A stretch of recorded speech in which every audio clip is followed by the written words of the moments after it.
ഏത് വിധേനയും അധികാരത്തിലെത്തിയാൽ രാഷ്ട്രീയ എതിരാളികളെ എങ്ങനെ വകയിരുത്തണമെന്ന് ആലോചിക്കുന്ന ഒരു രാഷ്ട്രീയ ശൈലി ഇപ്പോൾ ഇന്ത്യയിൽ ആകമാനം പ്രാവർത്തികമായിക്കൊണ്ടിരിക്കുകയാണ്. അതിൻ്റെ ഏറ്റവും ഒടുവിലത്തെ ഉദാഹരണമാണ് ഇപ്പോൾ കർണാടകയിൽ വെളിച്ചത്ത് വന്നുകൊണ്ടിരിക്കുന്നത്. കർണാടക മുഖ്യമന്ത്രി ശ്രീ സിദ്ധരാമയ്യയെ പ്രോസിക്യൂട്ട് ചെയ്യുന്നതിന് അവിടുത്തെ ഗവർണർ ഗെലോട്ട് ഇപ്പോൾ അനുവാദം കൊടുത്തിരിക്കുകയാണ്.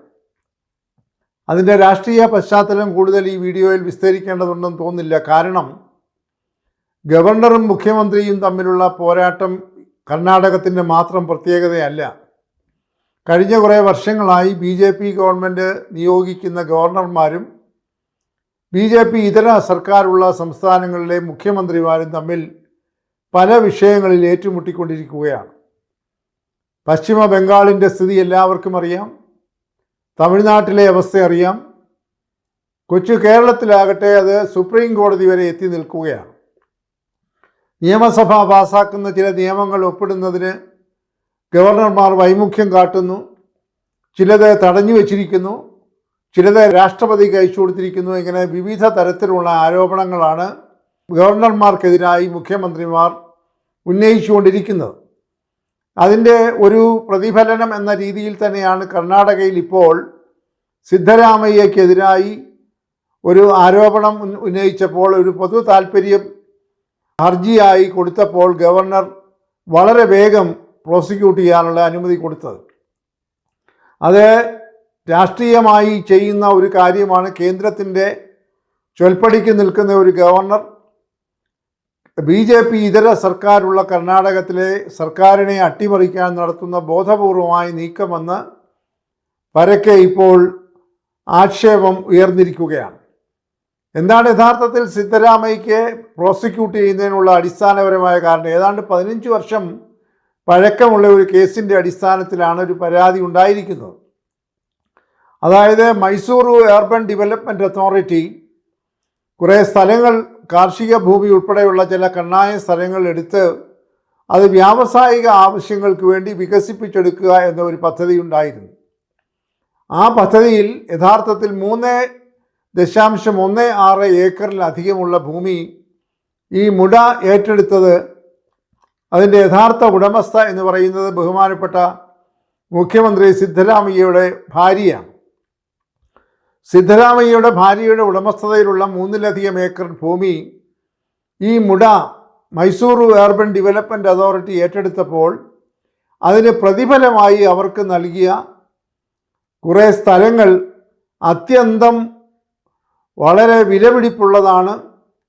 അത് ബോധപൂർവമായി അഴിമതിയിലൂടെ നേടിയെടുത്തതാണ് എന്നതാണ് ഇപ്പോഴത്തെ പ്രധാന ആക്ഷേപം. ഇത് 2009 നടന്ന സംഭവമാണ്. 15 വർഷത്തോളമായി ഇപ്പോഴാണ് ഈ ആക്ഷേപം ഈ രംഗത്ത് വന്നിരിക്കുന്നത്. ഇതിലെ വളരെ പ്രധാനപ്പെട്ട ഒരു സംഗതി എടുത്തു പറയേണ്ടത്, മുൻപ് കർണാടക സർക്കാർ മുഖ്യമന്ത്രിയായിരുന്ന ബഹുമാനപ്പെട്ട SD കുമാരസ്വാമിക്കെതിരായി ഈ ഖനന വ്യവസായവുമായി ബന്ധപ്പെട്ട നിരവധി അഴിമതി വന്നപ്പോൾ അദ്ദേഹത്തെ പ്രോസിക്യൂട്ട് ചെയ്യണം എന്ന് അന്ന് ആവശ്യപ്പെട്ടിരുന്ന ചില ആളുകളുടെ ആവശ്യം ഇപ്പോഴും രാജ്ഭവനിൽ തീരുമാനമെടുക്കാതെ ഇരിക്കുകയാണ്. അപ്പോൾ അവിടെ കാണേണ്ട ഒരു വലിയ വൈരുദ്ധ്യം എന്ന് പറയുന്നത്, അന്ന് ജനതാദൾ എസിൻ്റെ മുഖ്യമന്ത്രിയായിരുന്ന കുമാരസ്വാമിയും ഏതാണ്ട് കേന്ദ്രം ഭരിക്കുന്നതായിട്ടുള്ള BJPയും തമ്മിലുള്ള ഒരു അന്തർധാരയുണ്ടായിരുന്നു എന്നതാണ് അതിൽ നിന്ന് വെളിപ്പെട്ട് വരുന്നത്. എന്നാൽ ഈ കഴിഞ്ഞ പാർലമെൻറ്റ് തെരഞ്ഞെടുപ്പിൽ ആ അന്തർധാര വളരെ വ്യക്തമായി പുറത്തു വരികയും ജനതാദൾ എസ് എന്ന് പറയുന്ന കർണാടകത്തിലെ ഏതാണ്ട് ഒരു പ്രാദേശിക കക്ഷിയായി മാറിയിരിക്കുന്ന ജനതാദൾ എസ് BJPയുടെ സഖ്യകക്ഷിയായി മാറുകയും 3ാം നരേന്ദ്രമോദി സർക്കാരിൽ SD കുമാരസ്വാമി ഒരു ക്യാബിനറ്റ് മന്ത്രിയാവുകയും ചെയ്തിരിക്കുകയാണ്. അപ്പോൾ തെക്കേ ഇന്ത്യയിൽ BJP ഇതര സർക്കാരുകളാണ് 4 സംസ്ഥാനങ്ങളിലും ഭരണത്തിലിരിക്കുന്നത്: തെലങ്കാന, തമിഴ്നാട്, കർണാടക, കേരളം. ഇപ്പോൾ ആന്ധ്രയിൽ മാത്രമാണ് സഖ്യകക്ഷിയായ തെലുഗുദേശം പാർട്ടി അധികാരത്തിലിരിക്കുന്നത്. അപ്പോൾ BJP ഇതര സർക്കാരുകളെ എല്ലാം വരുതിക്ക് നിർത്തുന്നതിനും കഴിയുന്നിടത്തോളം അത്തരം സർക്കാരുകളെ അട്ടിമറിക്കുന്നതിനുമായി ബോധപൂർവമായ രാഷ്ട്രീയ ഗൂഢാലോചന നടക്കുന്നു എന്നതാണിപ്പോൾ ഇന്ത്യ മുന്നണിയും പ്രത്യേകിച്ച് ഇന്ത്യൻ നാഷണൽ കോൺഗ്രസും ആരോപിച്ചിരിക്കുന്നത്. ഏതായാലും സിദ്ധരാമയ്യയെ പ്രോസിക്യൂട്ട് ചെയ്യാൻ ഗവർണർ അധികാരം കൊടുത്താൽ സ്വാഭാവികമായി നിയമത്തിൻ്റെ വഴിക്ക് പോകും. ജനതാദൾ എസ് ഇപ്പോൾ വളരെ ഗൗരവത്തോടുകൂടി സിദ്ധരാമയ്യ രാജിവെക്കണമെന്നൊക്കെ പറഞ്ഞുകൊണ്ടുള്ള പ്രക്ഷോഭവുമായി മുന്നോട്ട് വരാൻ ഒരുങ്ങുന്നതായി വാർത്തകളുണ്ട്.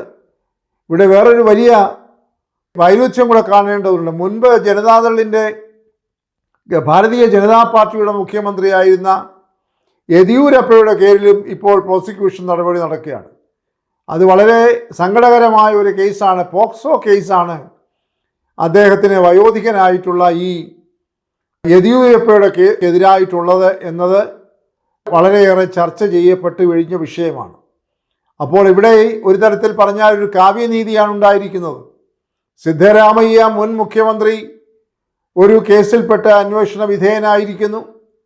അപ്പോൾ അതിൽ അസ്വസ്ഥത കൊണ്ടതായ ഭാരതീയ ജനതാ പാർട്ടി എങ്ങനെയെങ്കിലും ജനതാദൾ എസിനെ അട്ടിമറിച്ചുകൊണ്ട് ഈ കഴിഞ്ഞ അസംബ്ലി തെരഞ്ഞെടുപ്പിൽ അധികാരത്തിൽ വന്നപ്പോൾ സിദ്ധരാമയ്യയെ എങ്ങനെയെങ്കിലും കൊടുക്കണമെന്നുള്ള ബോധപൂർവമായ രാഷ്ട്രീയ ഗൂഢാലോചനയുടെ പിന്നിലുണ്ട് എന്നുള്ളതാണ് ഇപ്പോൾ ഇതിന് പ്രാധാന്യം നേടിയിരിക്കുന്ന വാർത്താമൂല്യം. അതാണിപ്പോൾ പൊതുസമൂഹവും അതുപോലെ സാമൂഹ്യ മാധ്യമങ്ങളും മുഖ്യധാരാ മാധ്യമങ്ങളും ചർച്ച ചെയ്തുകൊണ്ടിരിക്കുന്നത്. എന്നാൽ സിദ്ധരാമയ്യയുടെ പിന്നിൽ കോൺഗ്രസ് പാർട്ടി ഉറച്ചു നിൽക്കുന്നു. സിദ്ധരാമയ്യയുടെ പിന്നിൽ കർണാടകയിലെ മറ്റ് മന്ത്രിമാർ ഉറച്ചു നിൽക്കുന്നു. ഇന്ന് തന്നെ ഡെപ്യൂട്ടി മുഖ്യമന്ത്രിയായ ആർ.കെ. ശിവകുമാർ വളരെ ശക്തിയായിട്ട് അദ്ദേഹം മുഖ്യമന്ത്രിയുടെക്ക് പിന്തുണ പ്രഖ്യാപിച്ചിട്ടുണ്ട്. MLA-മാരൊക്കെ മുഖ്യമന്ത്രിക്ക് പിന്തുണ പ്രഖ്യാപിച്ചിട്ടുണ്ട്. അവിടെ സർക്കാർ ഒറ്റക്കെട്ടായി നിൽക്കുന്നു. അധികാരത്തിൽ വന്നതായിട്ടുള്ള ഈ കോൺഗ്രസ് സർക്കാരിനെ രാഷ്ട്രീയ വൈരാഗ്യം തീർക്കുന്നതിന് വേണ്ടി ഇറക്കിവിടാൻ ശ്രമിക്കുന്ന BJPയുടെ ഗൂഢതന്ത്രത്തെ എന്ത് വില കൊടുത്തും എതിർക്കും പരാജയപ്പെടുത്തുമെന്നാണ് ഇപ്പോൾ കർണാടകയിലെ കോൺഗ്രസ് പാർട്ടിയും കർണാടകയിലെ ഗവൺമെൻറ്റും എടുത്തിരിക്കുന്ന നിലപാട്. എന്തായാലും ഒരു കാര്യം വളരെ പ്രകടമാണ്. തുടക്കത്തിൽ സൂചിപ്പിച്ചതുപോലെ രാഷ്ട്രീയ എതിരാളികളെ അധികാരം ഉപയോഗിച്ചും തങ്ങൾക്ക് വരുതിക്ക് നിർത്താവുന്ന ഏജൻസികളെ ഉപയോഗിച്ചുമൊക്കെ വകവരുത്താൻ ശ്രമിക്കുന്നത് ഒരു നിലവാരമില്ലാത്ത രാഷ്ട്രീയമാണ്, ഒരു പ്രതികാര രാഷ്ട്രീയമാണ്. അത് ഒരിക്കലും ഒരു ജനാധിപത്യ രാജ്യത്ത് ഭൂഷണമല്ല. അതിൻ്റെ വ്യാപകമായിട്ടുള്ള ദുർവിനിയോഗം അധികാരസ്ഥാനത്തിരിക്കുന്ന ആളുകൾ നടത്തുന്നുണ്ട് എന്നതും ഈ സമയത്ത് കാണേണ്ടതായിട്ടുണ്ട്. അത് ഒരു നല്ല പ്രവണതയല്ല.